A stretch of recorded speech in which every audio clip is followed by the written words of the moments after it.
manifesting. So a lot of the content that I see out here about manifesting is a lot about control. It's about making the world move in a certain way, taking ownership of your reality and creating it. Like all of it sounds, not all of it. Obviously, there are some people who do it a little bit differently, but most of it sounds like dominating the world you're in and dominating and forcing things to your hand. And if you can feel into that energy, there's a lot of resistance. There's so much resistance when it comes to control.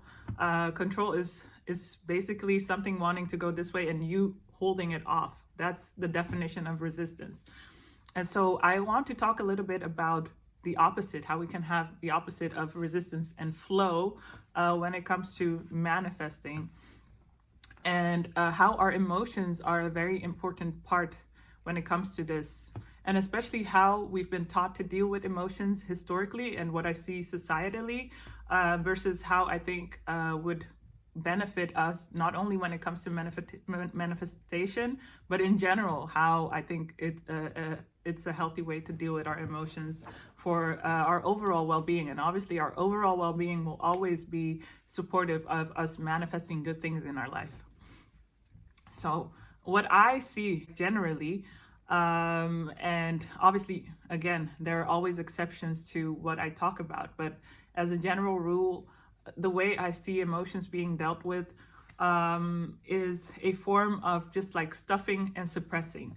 And so a good example is growing up, and not even growing up, but still to this day, but let's say growing up, my mother, if I was hurt, she would be like, oh, okay, that's going to be fine. Don't worry about it. It's going to blow over. Or, you know, if something happened to me, she would say, okay, it's fine. Don't put too much emphasis on it. Don't think about it too much. And from a standpoint of wanting to comfort me, and it's such a sweet intention to want to comfort me. But what it often did, even though I took it as like, okay, it's not a big deal, it basically did this. So I'm visualizing something. Let's say the hurt every time somebody cut you a little bit.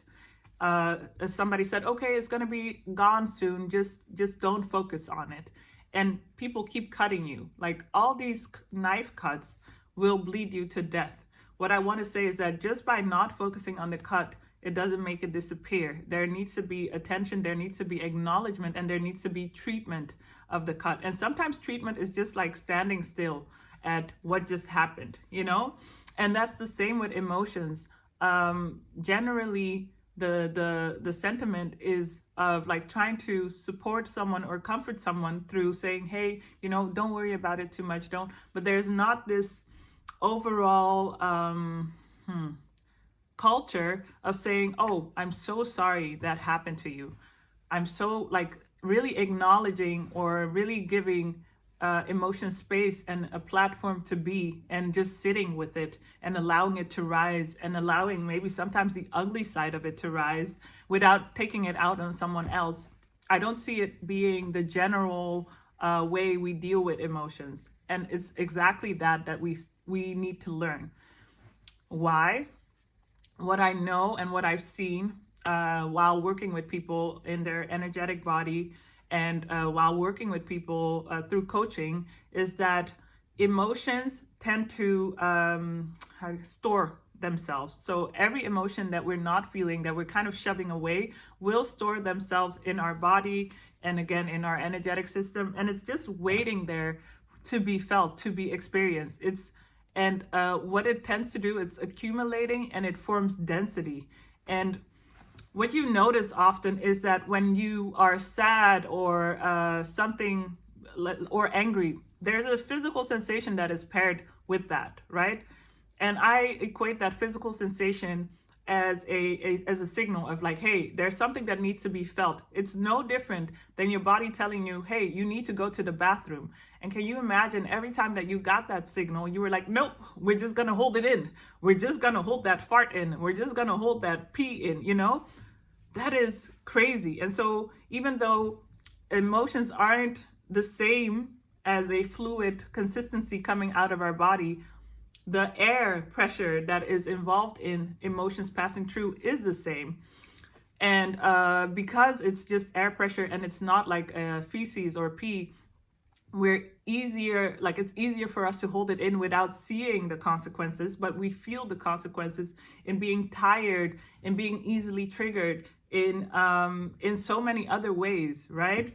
And so I want to really emphasize the importance of giving your emotions space, even if you don't have the space to maybe go to a practitioner to help you process certain events and emotions in your life, or even if you don't have the money to seek some form of modality to help you heal. What I do urge people to do is start feeling their emotions today. Even if it's something that happened years ago, give yourself space to feel, to really feel about what happened. Really feel, and extend your self-compassion. Compassion will always be like a part of what I preach, because I think that that's the remedy for so much in this world, and especially self-compassion. And so extending yourself self-compassion for whatever happened is really kind of like the opposite of bypassing and saying, oh, it's all fine, it's going to be over. It's actually giving yourself the space and the acknowledgement for what happened, and saying, hey, I'm so sorry that it happened. I'm so sorry you went through that. Like, do you feel the difference in that? There's the one is kind of like avoiding what is happening and not giving it its full attention. And the other energy of compassion is just turning to you and saying, hey, I see you. I see you in what you've gone through, and I want to acknowledge that. And I see that it wasn't something that impacted you well, right? I see and acknowledge that what you're experiencing right now. And that's the type of energy that a lot of us missed growing up. And what we tend to do is shame ourselves for the emotions that we have as a result of that. And especially we're unable to deal with the emotions that arise for us because of that, because nobody taught us.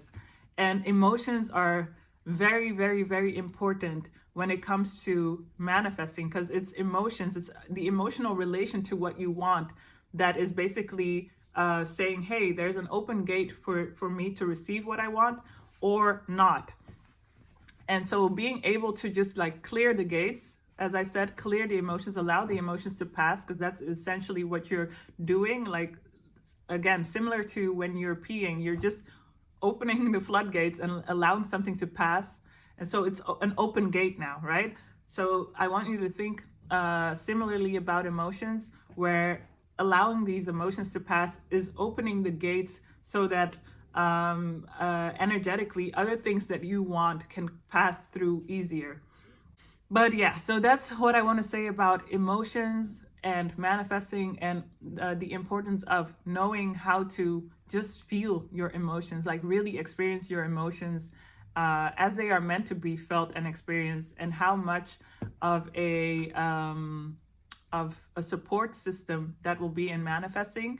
And I made a video yesterday about betrayal trauma, and the same about betrayal trauma, like the very thing that I just described about people saying, hey, with time it will be better, and just move on, and like not really dealing with the pain, the devastation, the heartbreak, the anger, all of these different emotions that come with somebody hurting you so badly.